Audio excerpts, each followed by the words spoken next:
Okay, in this lab section today, we're going to talk about equine nutritional diseases. At the end of lab today, you should be able to define hindgut fermentation, compare digestion in both horses and ruminant animals, and also list common nutritional diseases in horses and discuss their causes and how we can prevent the diseases from occurring. As you can see from this picture of the horse digestive tract, we can see the cecum and the colon, which together comprise the hindgut portion of the digestive system. Here in the hindgut, we see the use of microbial fermentation, or the use of microbes to help digest complex carbohydrates that the horse has eaten. The result of this microbial fermentation is the production of volatile fatty acids, or VFAs. These VFAs are absorbed through the cecal and colonic epithelium. The nutrient requirements of the horse is going to depend on a lot of different factors. Some of these factors include size, activity level, and status. In terms of the size, the larger a horse, typically the larger its nutrient requirements. And if we look at the activity level of the animal or the workload of the animal, the higher the activity level will typically require larger nutrient requirement throughout the day. Also, the status of the animal. Is the animal currently a workhorse? Is the animal a racehorse? Is the animal simply for pleasure at the home stable? So depending on what their status is and what their activity level is, we're going to see drastic differences in their nutrient requirements. Now, horses should receive primarily a forage-based diet. We only use concentrates when needed, and we limit the amount of concentrates that we give the horses at any one time.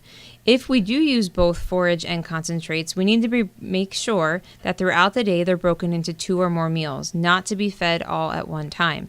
Now, the undigested starches and sugars that are typically related to higher concentrate feeding reach the hindgut, and as their microbials ferment these undigested starches and sugars, we see the production of hindgut acidosis, or acid being produced.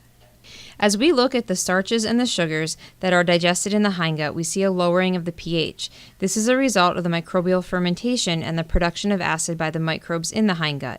We see higher levels of lactic acid produced in the cecum, and this issue with a lowering of pH because of the increase of acid production can lead to other digestive orders within the horse's digestive system. In addition to issues that we see within the digestive tract because of this lowering of the pH and acid production, we also see issues with concerns of laminitis. Now, laminitis occurs when the good bacteria die off and endotoxins are released within the GI system. The intestinal epithelium is then damaged by all the acid production, and it begins to absorb these endotoxins. When the endotoxins are absorbed in the bloodstream, this can have a direct effect on the blood supply in the hoof and often results in what we call laminitis. So what is laminitis? Laminitis is defined as inflammation of the laminae in the hoof.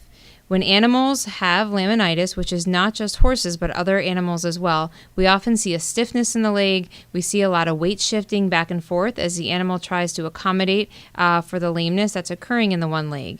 Now, this can be caused by endotoxemia, but we want to caution that if you see animals that are doing these particular signs, this could also be other factors involved, such as maybe a traumatic experience that the animal has encountered. So now that we know the causes of laminitis and hindgut acidosis, we need to really look at how can we prevent these diseases and conditions from occurring. One of the best things we can do is make any diet changes gradually. So if we want to increase concentrate in the animal's diet, we do this at a slower pace rather than increasing in a sudden manner. We can also look to reduce the starches and sugars in the diet. So if the animal is showing signs of laminitis or other symptoms of acidosis, we can look at the diet that we're feeding and see if we need to reduce the amount of concentrates that the animal is receiving on a daily basis. Other options for animals is to increase the feeding frequency throughout the day. So instead of feeding the horse 1 or 2 times per day, the animal may be fed more often in order to receive the ration that we balanced for. The other option for us can also be to look at the amount of pasture that the animal is receiving and try to limit lush pasture and overgrazing of the pasture, because this oftentimes results in more digestion of simple starches and sugars, which can lead to acidosis and laminitis. So we don't have time in lab today to discuss other nutritional diseases, but we want you to be aware that horses can also come down with equine metabolic syndrome, or EMS. We also oftentimes will see gastric ulcers in the digestive system of the horse, and we also can encounter, on a rare occasion, enterolysis. Now, enterolysis are mineral calculi that are formed within the GI system, and sometimes they can remain, but oftentimes they'll be removed by a veterinarian. So in summary, at this lab station, We have learned today that horses are hindgut fermenters. They digest complex carbohydrates to create volatile fatty acids within the cecum of the digestive tract. We also learned that excessive simple carbohydrates that reach the hindgut can lead to acidosis and laminitis because of pH reduction in pH in the hindgut. We also learned that acidosis and related problems, we can prevent them through proper feeding and proper management of the horse.